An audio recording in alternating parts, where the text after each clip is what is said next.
So I've known Crystal a long time. So if it seems like I'm being mean to her, it's because we've known each other for a large portion of our lives. We started in QA together. We did. We started. Yeah.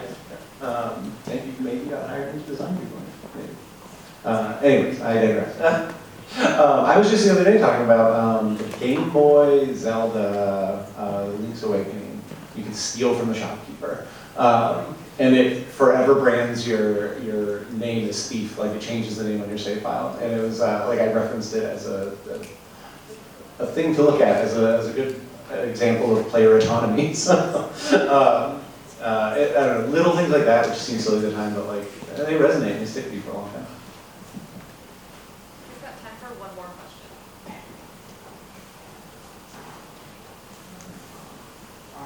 I know earlier things like resume and cover letter were brought up. What exactly should be like included when you're applying for a job in the game design industry? You said for game design?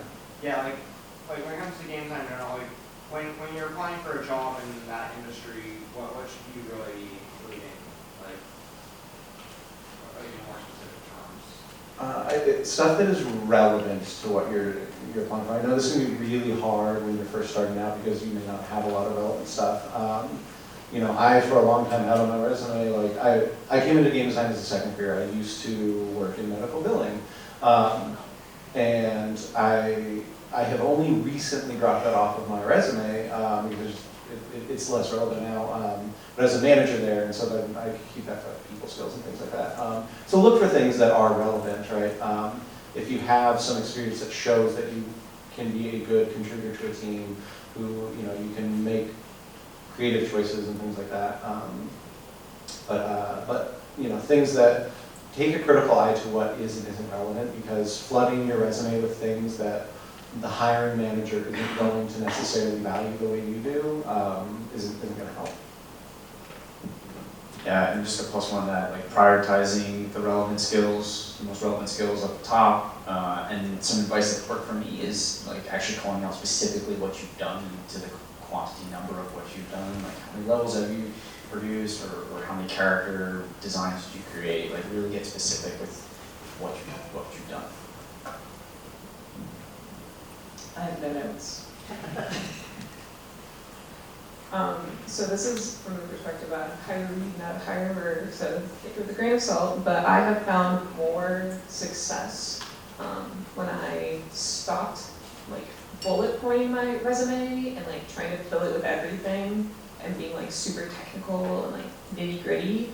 And instead, I just turned it into like, I'm gonna write 2 or 3 sentences about this product and describe the overarching idea of what I did and the overarching idea of the product, so that instead of the person trying to read it and trying to like figure out what I'm talking about through like technical terms, I can just very straightforward be like, I was the UI engineer on this and focused on this, and then they can ask me more questions because they actually understand what I'm talking about.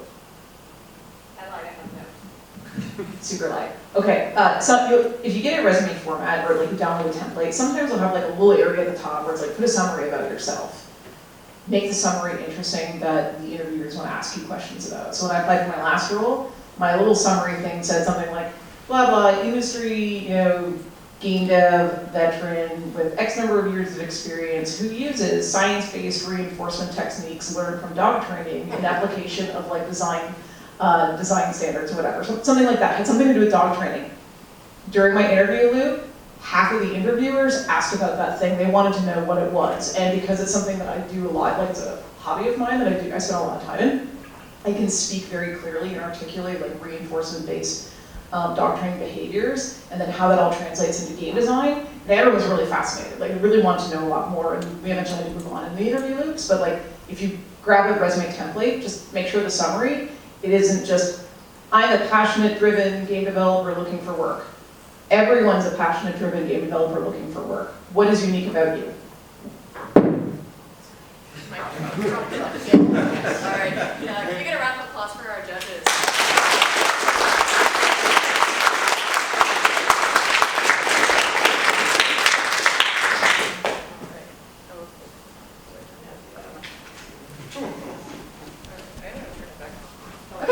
But thank you guys so much. Congratulations to all the students for getting this far, and congratulations to our winners as well. You guys are all free to go. Have a great afternoon.